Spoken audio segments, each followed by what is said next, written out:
ایک دفعہ حضرت موسیٰ علیہ السلام تشریف لے جا رہے تھے تو راستے میں ایک بوڑھی عورت ملی جس نے آپ سے درخواست کی، اے اللہ کے رسول دعا فرمائیں، میری کوئی اولاد نہیں ہے۔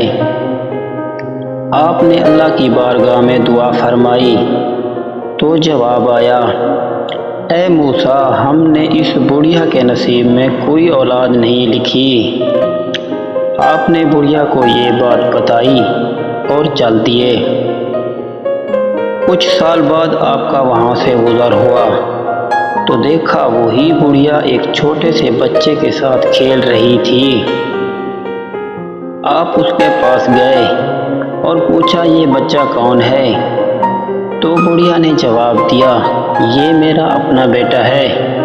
اس بڑھیا کی بات سن بہت حیران ہوئے اور اللہ کی بارگاہ میں دعا کی اور کہا، میرے مالک، یہ کیا ماجرا ہے؟ آپ نے تو خود مجھے بتایا تھا، ہم نے اس بڑھیا کے نصیب میں کوئی اولاد نہیں لکھی، تو پھر یہ کیسے ممکن ہوا؟ تو جواب آیا، ایک تھال اور ایک چھرا لو، 3 دن تک کسی انسان کا گوشت لا کر دو۔ 3 دن لگاتار کوشش کی لیکن انسان کا گوشت دینے کے لیے کوئی بھی راضی نہ ہوا۔ 3 دن بعد اللہ پاک کی بارگاہ میں دعا کی، اے میرے مالک، کوئی بھی انسان کا گوشت دینے کے لیے راضی نہیں ہے۔ تو جواب آیا، اے موسیٰ، جنگل کے اس پار چلے جاؤ، ایک فقیر آدمی بیٹھا ہوگا، شاید وہ تمہاری مدد کر دے۔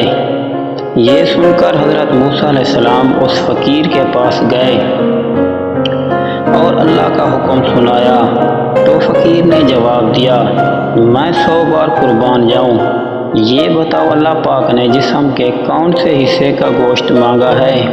تو کہا، یہ نہیں بتایا، بس انسان کے گوشت کا حکم ہے۔ تو اس فقیر آدمی نے تھوڑا تھوڑا کر کے پورے جسم سے کاٹ کے دے دیا۔